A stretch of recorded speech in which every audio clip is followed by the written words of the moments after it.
glad to be back. Sorry I was gone so long. I've been across the country and back a couple of times this summer, bringing my fun to the rest of the country, my brand of fun.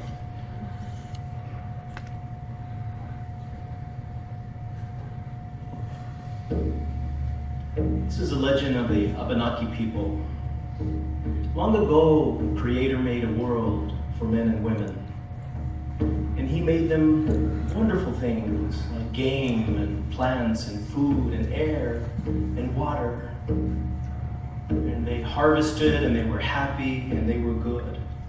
He also made something called the maple tree for the people that live where the Abenaki live.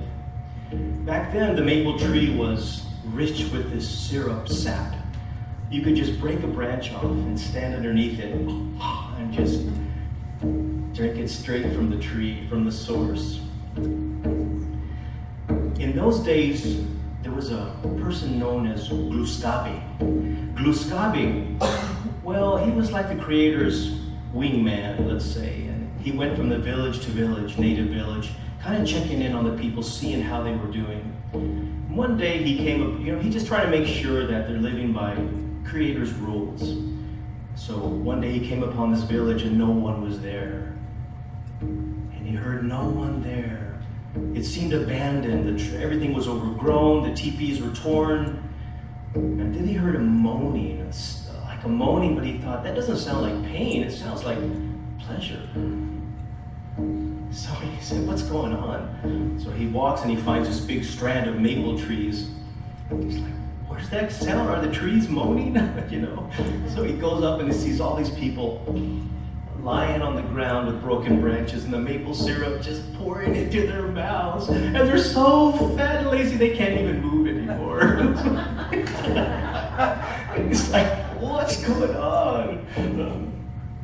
It was like if we would have had a tree with Bosco syrup or something, It's like, So he said, people, get up, what's wrong with you? And they said, no, we're content here, we're happy here. And he says, Creator did, I don't know if he meant for this to happen, so it goes back to Creator and he says, tell them what's going on, and Creator says, they have forgotten my ways again, they have forgotten my laws.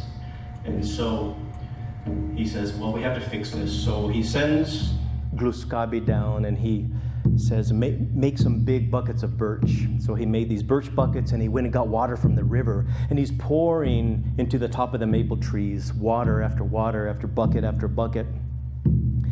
And pretty soon the people on the ground are saying, hey, what's up? That's kind of thin. What did you do with our sweet syrup? And he said, you forgot Creator's ways. You're not meant to have this kind of life. Creator's gifts are precious and you're not valuing what your gifts that you have. So he says, from now on, you're going to have to make buckets, chop wood, heat rocks to boil the water, to reduce it to the syrup. And they're like, we got to do what? And so some people say that he put 30 buckets of water in that he put 30 buckets of water in, one for each day of the moon cycle. And so from now on, that water, the sap only flows at a certain time of the year in the early spring, and you can only harvest it for a short amount of time. But what he was doing was telling people, these are Creator's ways, and we shall return to them. And so that's how it is each day, and as the Abenaki collect the maple syrup now, they start with a prayer of thanksgiving. And that's how Creator wanted to be.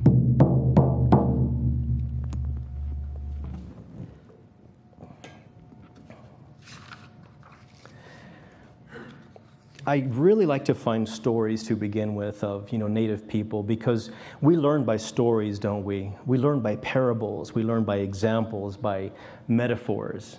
I think that we should teach metaphors in schools, actually, instead of the way we're doing it now. There's so much we can garner from this story, isn't there, of Gluskabe changing the way that the maple syrup was harvested. Some things that I take away from it, and I've worked with Native American tribes up in northern New Mexico as a health educator. I did that for a few years. And one of the things that was a real issue for Native people was alcohol and addiction. And this story very much can illustrate that too, to kind of bring it home. In our own country, we have an estimated 52 million people over the age of 12 who have tried prescription drugs recreationally in their lifetime. That's a pretty significant number. I worked at a drug treatment center for 3 years while I lived in Albuquerque, and I saw it firsthand and met with a lot of people who were, going through the throes of that problem. We can also kind of compare it to the story of Adam and Eve in the Garden of Eden. They had so much that was given to them, but they wanted a little more, a little more. We want to know how you did it. We're not just content. We want to know how you did it. So our need for pleasure is perplexing, isn't it? And, on one hand, it's a good thing. On the other hand, it doesn't seem to really have a purpose when you talk about pleasure. And some of the speakers this month have talked about hedonists. And one of the speakers probably thinks that I'm probably addicted to green chili, right, Larry? So I'm not totally addicted, but it's like, yeah, not this morning though. Where was I? Okay, yeah. I happen to know a lot of friends who are practicing hedonists. They're kind of interesting, and you can see if you don't know what a hedonist is is somebody who kind of makes pleasure their primary goal, their primary purpose in life, the feeling of pleasure. And I guess we're here to ask: is there something wrong with that, or is there not something wrong to it? Now, my hedonist friends post on Facebook all the time, so that's why I know. That's how I know. I kind of keep up with their flights of beer and their giant pizzas and stuff. And I'm going to another spa. I'm going to another vacation. I'm like, that's a nice lifestyle. So why does this idea of pleasure and leisure make us so uncomfortable? We've inherited this puritanical sense, right? That you must work hard, you must sacrifice, you must not indulge or become, because if you indulge too much, you're going to become one of the 7 deadly sins. I saw a photo online the other day, and I don't know if I reposted it or not, I should have, but it was this sign. There was a big bin of pasta, gluten-free pasta on sale at Walmart. I think it was like $1.50 a box. I thought, hey, that's pretty good. I should get some. But instead of gluten, instead of it being spelled Gluten, it was spelled Glutton. So it was gluten-free pasta. I'm like, where is that? I'm getting me a giant thing of green chili, Alfredo stat, now. Oh, as soon as I walked in, I thought, this place smells like garlic, and then I saw, Julia with her slathering a bunch of, I was like, right on, man. So, now, if you hear some grumbling, it's not me, it's my stomach thinking about garlic. Anyway, I thought that was really funny, gluten-free pasta. I'm like, I'm down with that, I'm buying that. I don't have to feel guilty. Well, but me and you, we all want something more out of life, don't we, than just pleasure. That's why we're here in fellowship this morning, instead of at home emptying giant bottles of Bosco into our gaping mouths, Because we understand that there are spiritual laws of circulation, of reciprocity, law of attraction. And we've chosen to take responsibility for our thoughts and our actions and our words. So let's look at life, what a life of infinite good really means, and how we can understand it and use it in our lives and maybe become a little more friendly with it. And we're also going to look at how fear can cut off that flow and make us feel less than wanted and needed and loved, which is pretty much what we all kind of want out of life. At least I'm pretty sure we do. In her book, The Game of Life and How to Play It, Florence Scovel Shinn, this is what she writes. I love this. She says, every thought, every word is impressed upon it and carried out in amazing detail. It is like a singer making a record on a sensitive disc of the phonographic plate. That was before CDs. Every note and tone of a singer's voice is registered. If he or she coughs or hesitates, that's registered. So let us break the old records in the subconscious mind, the old bad records. the records of our lives which we do not wish to keep, and make new and beautiful records. So this ties in how to everything that we do, we are experiencing everything that we think. But let me talk about what I've been reading a lot about. Ernest Holmes. When I saw what the theme for this month was, I kind of went through where I had bookmarked, where I had dog-eared my poor fallen apart Science of Mind book, And what I struck upon was when Ernest Holmes talks about the verse from Luke that the enlightened prophet and teacher Jesus said, "Fear not, little flock. It is God's good pleasure to give you the kingdom." Now, what struck out to me more than anything was the word fear. Because he's saying, "Fear not, little flock." Well, clearly he knew they were afraid of something. I think in that verse he was telling them, don't worry about what you're eating or what you're drinking. Make this beautiful, purse that the moths can't eat and everything. So fear, there's that word again. I'm sure you've all heard of that anagram of fear, right? False, you can repeat it with me. False evidence appearing real. We all know that one. False evidence appearing real. That's what fear kind of equates to. So let's look at that false evidence. False evidence of what? Well, the way I take it is fear is seeing evidence of anything but our unity with infinite source. God's good pleasure for us, in other words.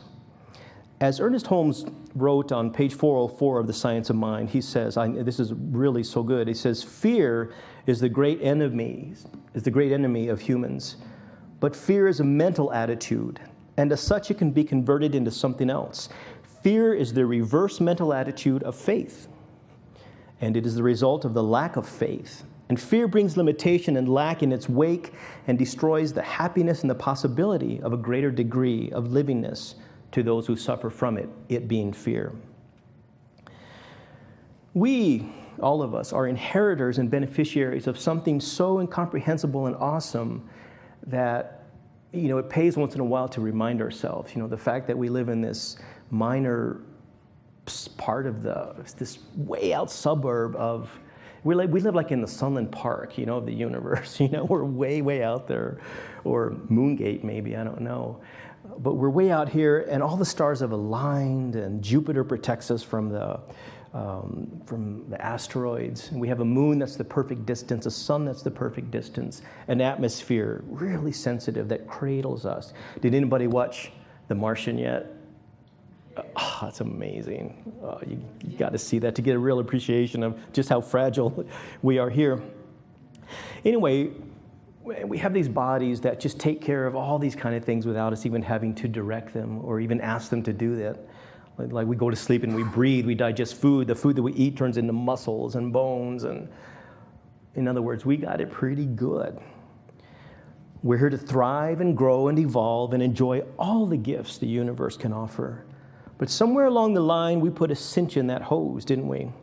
The cinch, what I would call guilt, victimization, fear, unworthiness, ego.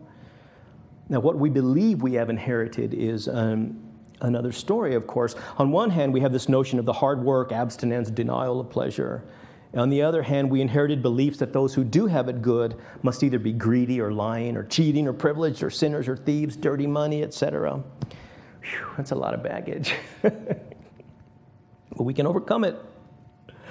You know that example of someone who wins the Powerball and they go back to work the next day?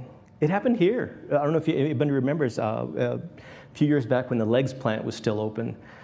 This woman won a significant amount of money in the Powerball, and the next day she went back to sweeping floors at the Legs factory. And we're all like, what the heck's wrong with you, sister? No. But, some people do that. So what would you do if this Thursday morning you looked at your Powerball ticket and it matched all the numbers? Seriously, just for a little bit. Just kind of come along with me. How would you feel if you woke up, visualize it, and you matched all the Powerball numbers? How would you feel? Just kind of throw words out to me how you feel. Ecstatic. All these E words, excited, ecstatic, enjoy it. Okay, any more? Free. Free. Yes. Anxious, we got an anxious. Anxious? I'll help you. I'll help you spend it. You don't have to be anxious. Right, and you would be anxious, and those are all perfect words to describe how we feel. You know, we all want to, it'll never happen to me is what we say, and of course it never does, but That's what we say. exactly. What we speak is exactly what we experience. So if I was thinking that if I would win, when I win, how excited that I would feel, that I will feel, how happy and elated. And what I want to suggest maybe that we all do is go with that feeling. You know, keep that feeling. Why don't we feel that way every single day? Because guess what? We have won the lottery. We live here on earth in a time of ridiculous, you know, every time you turn, well, my phone's probably almost out of date already, you know, so kind of every time you turn around, you're having to update something. So we should feel every day like what Ernest Holmes said, that the universe is conspiring in our favor. And Ernest Holmes spent a lot of time with a verse that where it says, it's being done to you as you believe, and he put a lot of emphasis on that word, as you believe, on that particular part. So what would it be like to go through our lives daily, waking up and feeling that the universe is conspiring for us? You know, that there's a conspiracy of good for us every single day. And why not? And that's also part of, I think, this month's theme of letting God know, thank you. Thank you for already providing me with so much. And what could be a better expression of that than to be happy, you know, than to live with pleasure, than to enjoy life and to enjoy your friends. I'm very happy that I've spent time with some very wealthy friends and some very poor friends as well. I notice they have similar traits, though. This is kind of interesting. They both value their free time. They both want to get as much as possible with as little effort as possible. And quite frankly, they're both pretty much lazy, right? You didn't know rich people were lazy, did you? There's nothing wrong with being lazy.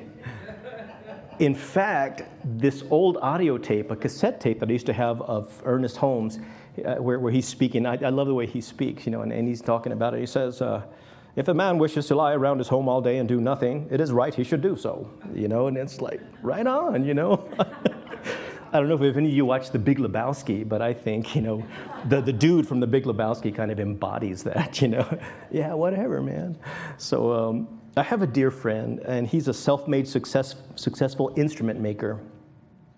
He said to me a few years ago when we were hanging out at their cabin up in northern New Mexico, he said, you know, Randy, I decided a few years ago after my gram died that it affected me so deeply and it shook me up that I was going to make every day a party after work. After work was done, he's going to make every day a party, and he has lived up to that, let me tell you. He's probably not watching, I hope not, but but I thought, good for you, and why not? Why not make every day a celebration? To examine how we feel about that's our role, because we're already given all the tools and everything that we need. The movie The Secret, which we're all familiar with, and books about wealth and prosperity, going all the way back from, you know, Prentice Mulford all the way up to Jack Canfield, they all give examples of how the wealthiest people seem to take the most leisure time. It seems to me that the more we allow God's good pleasure to flow to and through us, the more we experience it in everything we do. In other words, we gotta uncinch that hose first. And there's the crux of my message today. It is indeed God's good pleasure to give us happiness, but we have to do the allowing part. We have to do the accepting part. We have to do the awareness and the gratitude part. You know, that verse from Luke that I read to you earlier, the way it ends is really interesting. It says, for where your treasure is, there will your heart be also. And to paraphrase Paulo Coelho from The Alchemist, where your heart is, there is treasure. So he's pretty much kind of going on that same thing. So where your heart is, there is treasure. Again, from the Science of Mind book, Ernest Holmes wrote this. He said, we should contact a larger field of faith. And this is done by understanding that God is the giver and the sustainer of human life and expression. God is all there is. God is substance and supply. We must learn to accept this. If it is God's good pleasure to give us the kingdom, then it should be our privilege to accept the gift. I love that. If indeed it is God's good pleasure to give us the kingdom, then it should be our privilege to accept the gift. Are we to be like the people in the story of Gluskabe and the maple syrup? Are we to simply lie on the ground, letting the rich syrup pour into our open mouths until we can no longer move and use our atrophied muscles? Maybe so. Who's to say? But I think, friends, that we are channels of God's good. We are both receiver and giver. As Spirit is both, the giver and sustainer of everything that's in our lives. We're here in this room, though, I suspect, because we want to be a force for good in the very minuscule time that we have here. We've come from the source greater than us to be examples and doers of good, both giving and receiving. Say this is all the time that has been up my shoulder, up until my fingertips. So the dinosaurs started about at my wrist. All that time was just space doing its thing. You come all the way up to the very end of my fingernail, and if you shave some off with an emery board, that's how long humans have been around. We've got a long ways to go, and we're part of that incredible gift of creation. We have all chosen to come here to express in these bodies all the love and compassion and empathy and caring and gentleness that is in all of us. Not some of us, all of us. That's why we get these bodies. So why not wake up and feel giddy with that expectation of good like you've won the lottery, I remember that feeling. I don't know if anybody, I probably shouldn't say this on tape, but that's all right. Like back when I was a boy and I would go get $1 from my dad's billfold or my mom's purse, I felt that giddy excitement, like, well, that's pretty much how we should feel because we have been given those gifts. It's just wonderful. So your assignment this week is to feel giddy with the expectation of good and wake up and say, the universe is conspiring to help me in everything possible. So go out and dance with abandon, or as the quote by William Perky says that I know you've all heard, I love this. It says, you got to dance like there's nobody watching. You got to love like you've never been hurt or like you'll never be hurt. You got to sing like there's nobody listening. And you got to live like it's heaven on earth. And so it is. Thank you.